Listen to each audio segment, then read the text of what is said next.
Di sini saya akan menjelaskan tentang pengertian uji validitas.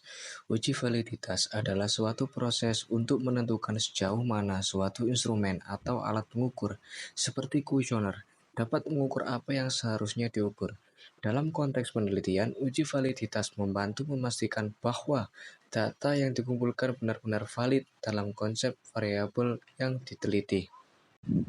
Nah, di sini saya akan menjelaskan tentang jenis uji validitas. Yang pertama ada validitas isi, yaitu validitas konten mengukur sejauh mana item dalam instrumen mencakup seluruh aspek yang relevan dari konsep yang diukur.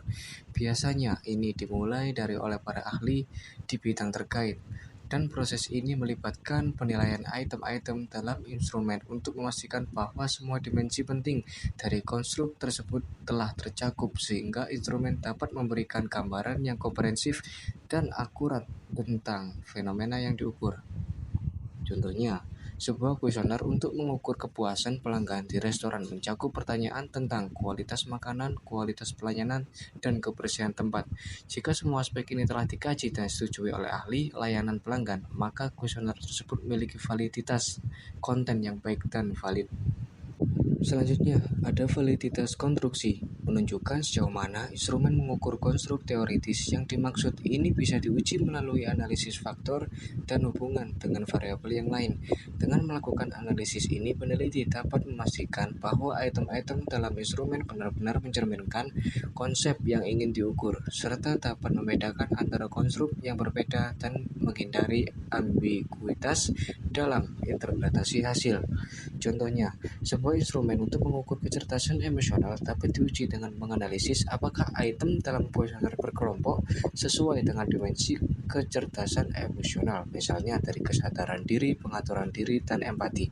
Jika analisis menunjukkan pengelompokan yang logis, maka instrumen tersebut memiliki validitas konstruksi yang baik.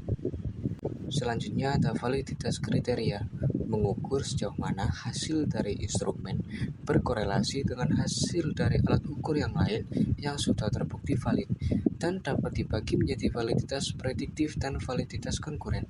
Validitas ini penting untuk memastikan bahwa instrumen yang baru itu dapat dikembangkan dan dapat memberikan informasi yang relevan dan konsisten dengan alat ukur yang telah ada, sehingga meningkatkan kepercayaan terhadap hasil yang diperoleh.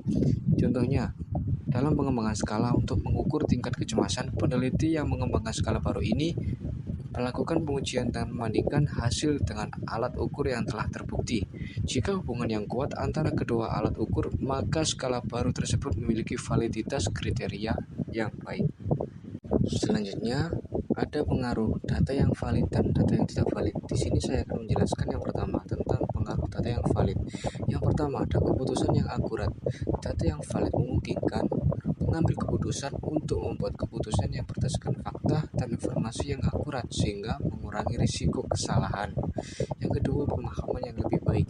Data yang valid memberikan pemahaman yang lebih baik tentang fenomena yang diteliti, memungkinkan analisis yang mendalam tentang pengembangan strategi yang efektif. Nah, kemudian yang selanjutnya adalah pengaruh data yang tidak valid. Yang pertama, keputusan yang salah. Jadi, data yang tidak valid dapat menyebabkan pengambilan keputusan yang kurang tepat, yang dapat berdampak negatif pada organisasi dan penelitian. Yang selanjutnya ada analisis yang menyesatkan.